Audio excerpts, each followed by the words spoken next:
Hello. First of all, let me make sure you don't spend the rest of the day trying to avoid saying my name. So if you cannot pronounce Magali, Maggie is fine. And I'd also like to take a moment to share my story. So as my French name gives away, I'm from Quebec. I grew up in the Montreal region, quite far from any ocean. And so I must admit that I had zero curiosity for marine life all through growing up and well into my 20s. And that remained like that until I moved to Newfoundland 2 years ago. So I had actually done my bachelor's in biology at McGill, and that kind of turned me into a city gal who had a strong interest for environmental conservation. And after I finished my master in museum studies, I worked in museum education with a focus on that environmental conservation for many years, until my move to Newfoundland. And in Newfoundland, my first summer there, I volunteered at the Petty Harbour Mini Aquarium. And then the following year, I was hired there as the education coordinator. And so it was really at that moment that, like Jacques Cousteau's famous quote says, the sea cast its spell on me. And I'm pretty positive that from here on out, it will keep me in its net of wonder. And so because I fell in love with Atlantic Canada's ocean play yard, and because I couldn't really stand Newfoundland weather, just kidding, that's not why I moved. I love Newfoundland a lot, but I did move to Halifax in January of this year, and I work at the Nature Trust and volunteer for the Fishermen and Scientists Research Society as their chair of communications. And so I'm very excited to tell you about all the great things that this society does. It was established in 1994. It is a non-profit society, and it was established out of the willingness to initiate conversation between both fishermen and scientists. So both these groups recognized that they each had important contributions towards the long-term sustainability of our marine ecosystem. And so I'd just like to take a moment to note that it is not a lobby group, so our bylaws prohibit us from taking any position on allocation issues. And so it is one of our objectives to avoid the perception that we might be supporting more the fisheries or the science community over just the global sustainability of our fisheries. So the objective is to collect information relevant to the long-term sustainability of our fisheries. And so we're promoting that co-collaboration, that open communication between both fishermen and scientists. And so although we participate in many other people's research projects, we also have many of our own research projects as well. And our final two objectives are to analyze and disseminate information and to provide training. And so quickly like that, the structure is a very small nonprofit. There's only 3 full-time staff, 1 part-time, and we have our board members. And then we have 2 committees, our communications committee as well as our scientific program committee, which includes 2 subcommittees, which is the groundfish working group and the nearshore temperature monitoring project working group. We have over 500 members, and although most of them are from Atlantic Canada, we do go beyond Atlantic Canada. Many of them are from Maine, because we do have an inshore temperature project where we collaborate with a lot of people from Maine, and also across Canada, and even we recently got a new member from Nigeria, and so if anybody's interested, feel free to join our membership. About 55% of those are fishermen, 30% scientists, and then the remaining 15% we're looking at students, industry representative, and just general ocean enthusiasts. So with the network that we've established, the way it operates is that the fishermen have a key role in identifying those research priorities. And then we get guidance from the scientific community on how we're going to develop those protocols. And then both the scientists and the fishermen then participate in executing these different projects. And then the staff helps maintain that day-to-day operations, and all of this is possible thanks to our joint partnership agreement with DFO. So just to give you an example of how well this model works, I'm going to give you an example of one of the projects that we do, which is called the Lobster Recruitment Index Project. So this is our longest running project. It's been ongoing since 1999. And as you can imagine, the American lobster is one of our primary focus for our research because it is such an important species for the Atlantic fisheries. And so the objective is to study changes in the abundance of juvenile lobsters that will be recruited into the lobster fishery in the upcoming season. So the lobster fishery depends very heavily on newly recruited lobsters. And so by seeing the abundance of those that are under legal size, we can predict how many will be over legal size in the coming seasons. And eventually we want to develop an index of recruitment from this. So any participant that does some lobster fishing in a fixed area with standard traps can become a participant of this project.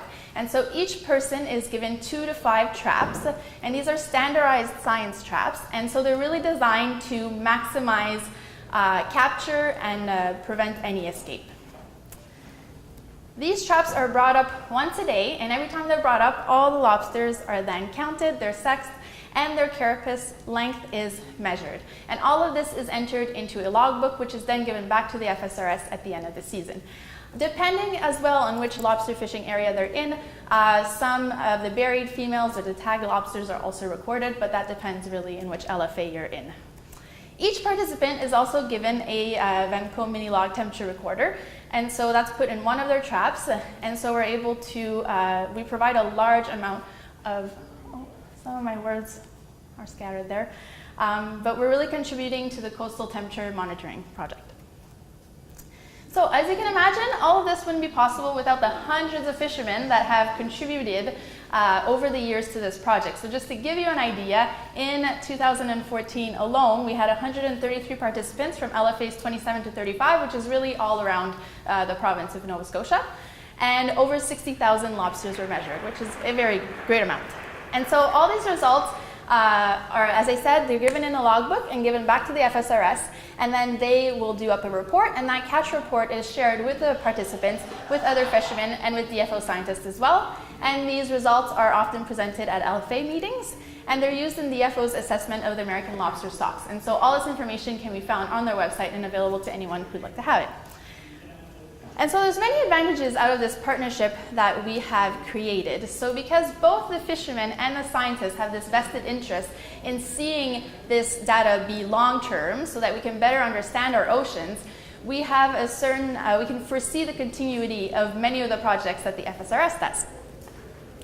The fishermen are improving the process of the fisheries research by making available to scientists information that can only be obtained on a daily basis. So like with the lobster recruitment project, they're going out there every single day doing the fishing, and every single day they're out there, they're able to get information for us.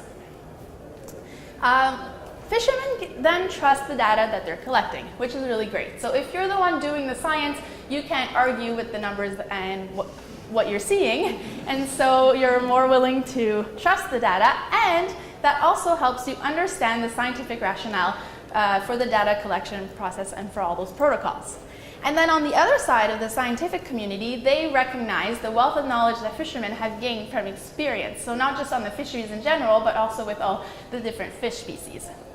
And so they're more likely to trust the data that comes from the fishermen, and they're more open to the critique from the industry as well. And so in my opinion, this is really the best advantage that the FSRS has with the way the model is set up, is really just how each of these groups views the work that the other group does. So we have some challenges. We're very basic for a nonprofit, always a constant struggle for funding. There's also a bit lack of time for continued quality control. And so for example, with the lobster recruitment project, when new participants want to come on board, they go through a selection group, and then once they're approved, the FSRS staff will go onto the vessels of the fishermen and train them on how to properly do the research. Unfortunately, they don't have any time to follow up often and make sure that that quality is still happening. And then we're just always trying to find ways to continue to build and maintain the trust between both groups. So although there's a big part of the FSRS that's very research-based, we also support some of the educational initiatives that are in the province. And so for example, I'm going to talk about the Oceans 11 class, which we already mentioned twice today. And so this is a course that was created in 1998 that coincided with the International Year of the Ocean. And although it was a great initiative on the part of the province to create this course, very little work has actually been done to continue improving the curriculum that's available to teachers. There's very little material out there that's helping teachers teach this class. And I presented in a classroom recently where the teacher was telling me this, and that's why I think it's really great that the FSRS from 2003 to 2014, hosted an annual awards ceremony for the students that excelled in this class. And so that was kind of a motivator, and teachers really responded very well to that, to be able to take part in this activity, which was always hosted around Oceans Day as well. And as it was mentioned, Boris mentioned it this morning, often this class is taken by people who think it might be an easy class. And because it's not a mandatory class, people who don't go and do their physics and their chemistry and require those science credits in order to graduate will often take this class. And so what we're seeing there is oftentimes the people taking this class are not the ones who are actually going to choose a path in sciences. And what I think is great about that is we have an opportunity to be able to go and inspire all these kids that might not go into sciences into actually falling in love with ocean science. And so that's why I think it would be important, and as Chair of Communications now, one of my goals is to bring back our awards ceremony for 2016 and beyond, and trying to find other ways as well that we can support teachers in this course. And I had a similar experience to Boris actually when I presented in the classroom.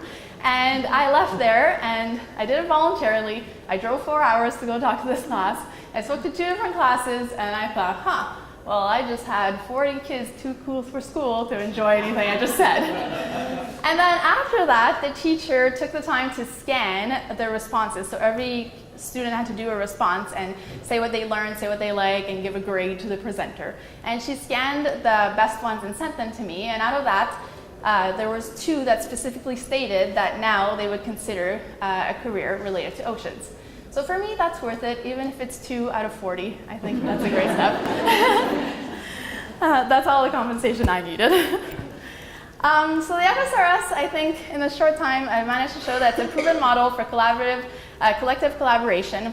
And it's a model that many people have started replicating as well. And we believe that great research can be done when the people who are out there doing the work are contributing. And so we're always trying to see also what the fishermen are looking for and how we can improve our research projects and what more we can do.